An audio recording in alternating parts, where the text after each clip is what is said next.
First, it's Woman's Hour. Here's Jane Garvey. Thanks, and you look nice today. Am I allowed? Can I say? Well, I just have said it.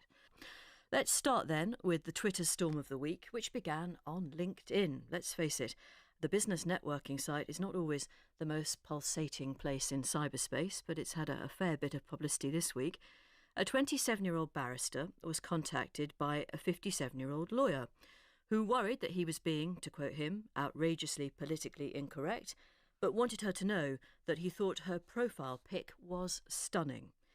He says he was referring to the quality of the photo, but Charlotte Proudman wasn't amused.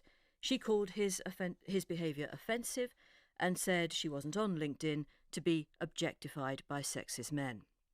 She then posted their exchange on social media to see if it might ring a bell or two with other professional women. Well, cue a fairly predictable kerfuffle. There was plenty of support for Charlotte and a good number of people weighing in on the humourless political correctness gone mad side of the argument. Let's listen to Charlotte then talking to Jenny. She asked Charlotte what Alexander Carter Silk's message said to her. It said to me that I was being judged on the basis of my physical appearance, effectively my face, as opposed to my professional skills and experience as a barrister. But why did you object to what could be seen as a compliment? I didn't perceive it as a compliment. I perceived it as a sexist message that was directed at me, unwarranted, on a professional networking site where one hopes to connect with like-minded legal professionals as opposed to receiving messages based on their looks. But he says his comment was about the quality of the picture rather than your appearance in the picture, and he's apologised. Is it perhaps a bit strong to call it unacceptable and misogynistic?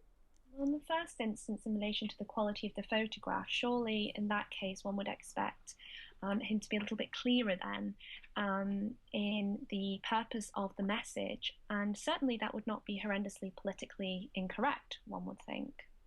Why did you decide to go public on Twitter with your criticism?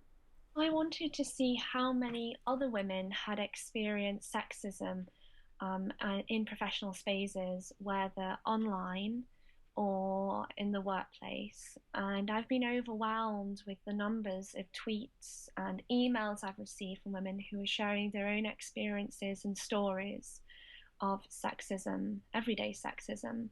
What I want to do, though, is take this to the next step in calling out sexism. We know sexism exists. We had the Everyday Sexism campaign started by Laura Bates.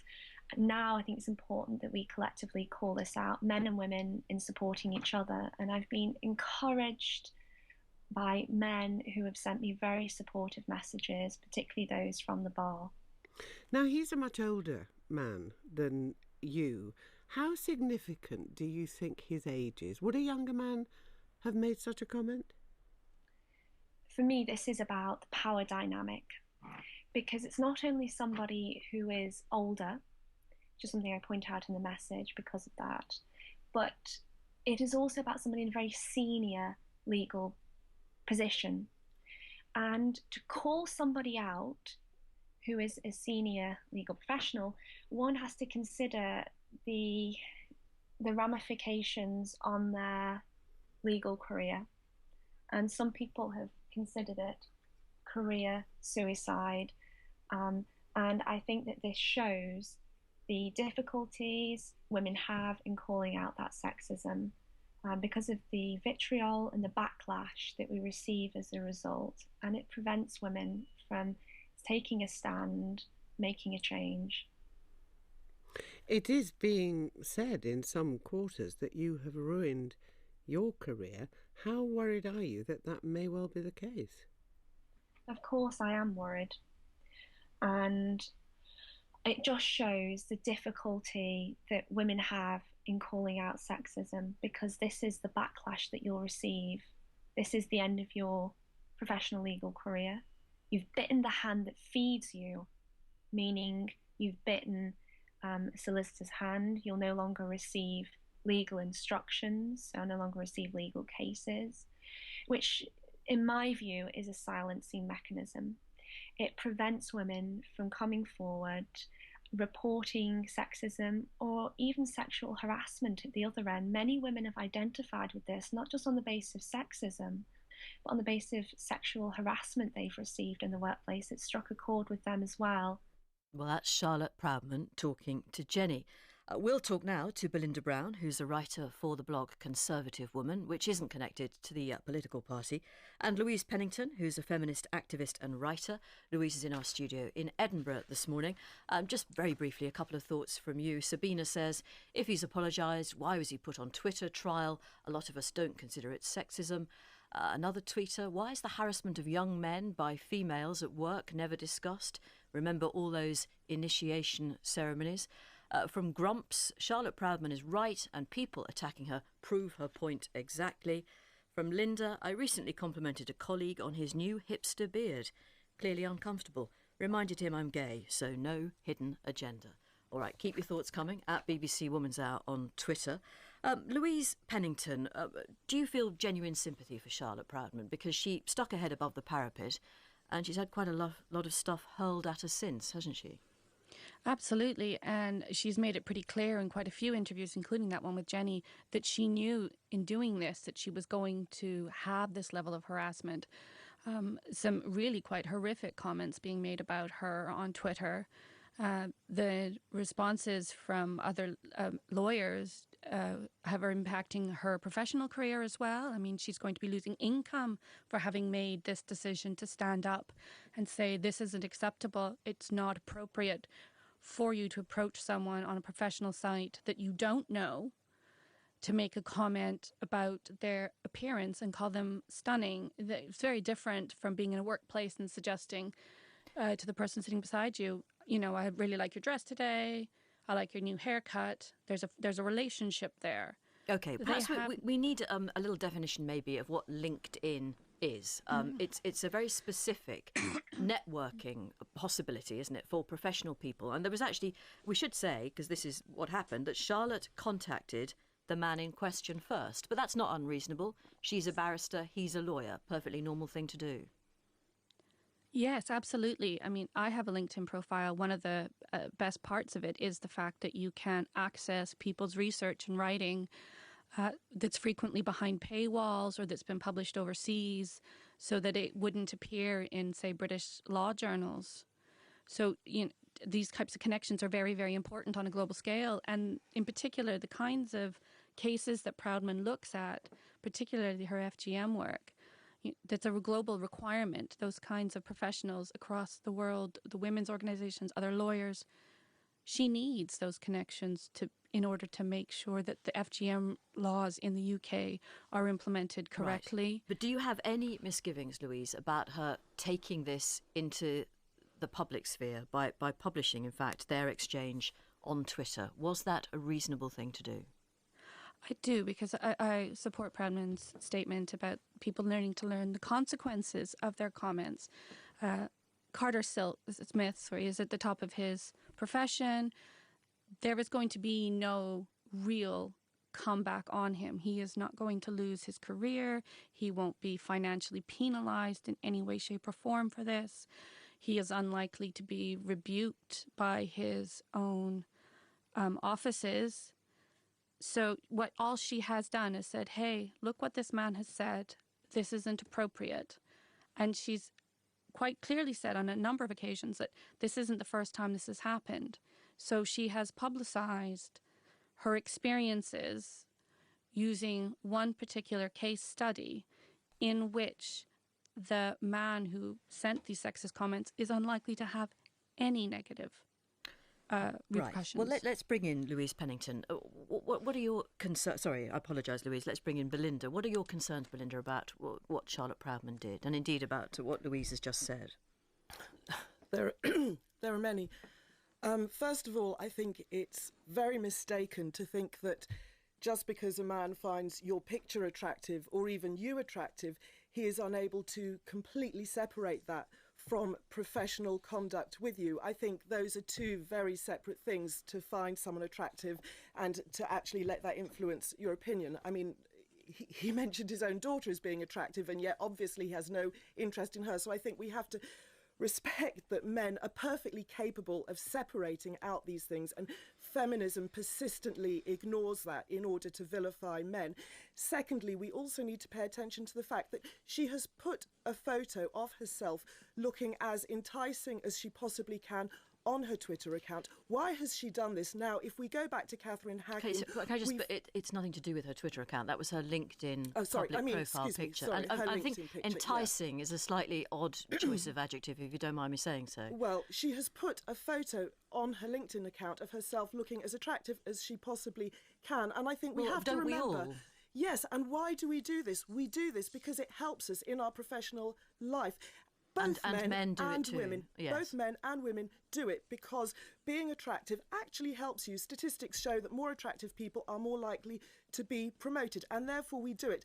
And I think that what she really objects to is the fact that he's pointed out that she has used an attractive photograph. In a sense, this is drawing attention to her own strategy. If you really want no comments, if you really want your appearance to have absolutely no influence on what happens, don't put your photo on your LinkedIn account. And I notice, Louise, you don't put your own photo on your website. If you don't want your appearance to have an effect, don't do this. But I think far more pertinent here is the damage which this kind of attitude is doing to relations between men and women. Explain what damage it's doing. There is a whole, at the moment, we have this whole thing of seeing males as being predatory, sexist, hating women. They must all the time be afraid of even opening their mouths because this kind of thing can happen. It's nonsense to say that this Carter Silk can't get in trouble for it. Look at what happened to Tim Hunt, this Nobel laureate. Look at what happened to Matt Taylor because he wore a T-shirt. I see these things and I can't believe that yet again another man is being humiliated in this kind of way. Well, and okay. I think that this Belinda, has a very serious effect on relations between males and females, and that if you want to understand some of the more negative things which are happening today, you know, in university campuses and so forth, you need to look at this whole feminist ideology and the influence which it's having on these relations. Yeah, hi. Well, what would you like to say? I would say that the reason I've removed my photo offline off my website is because of the sexist abuse I was receiving from men. Comments on my appearance, suggestions of a sexual nature, also abuse on you're too ugly to, you can fill in the blanks here because it's morning radio.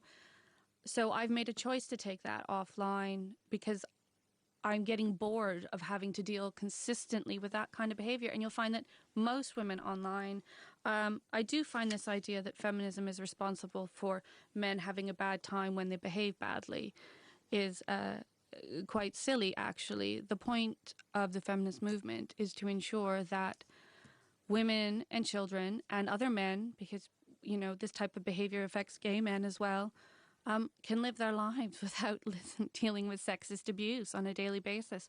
And the Everyday Sexism Project is absolutely brilliant in looking at the links of these, what we would consider low-level sexism, so, you know, commenting on the LinkedIn page, and making the clear links with the way in which street harassment plays out, sexual assault plays out. And certainly from my experience working in the field of violence against women and girls, the comments that Proudman is receiving are exactly the same comments that rape victims get online.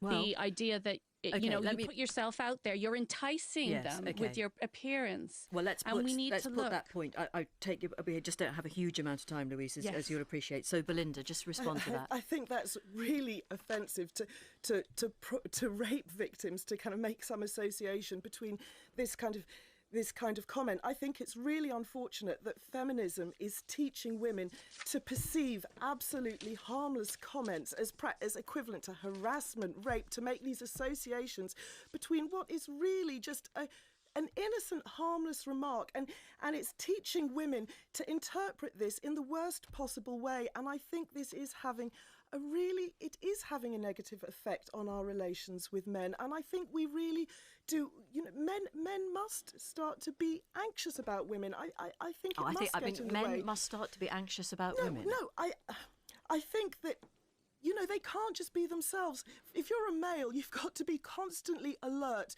and careful about what you say, and that's not going to be good for relations things between are men and women. simply changing, and men do.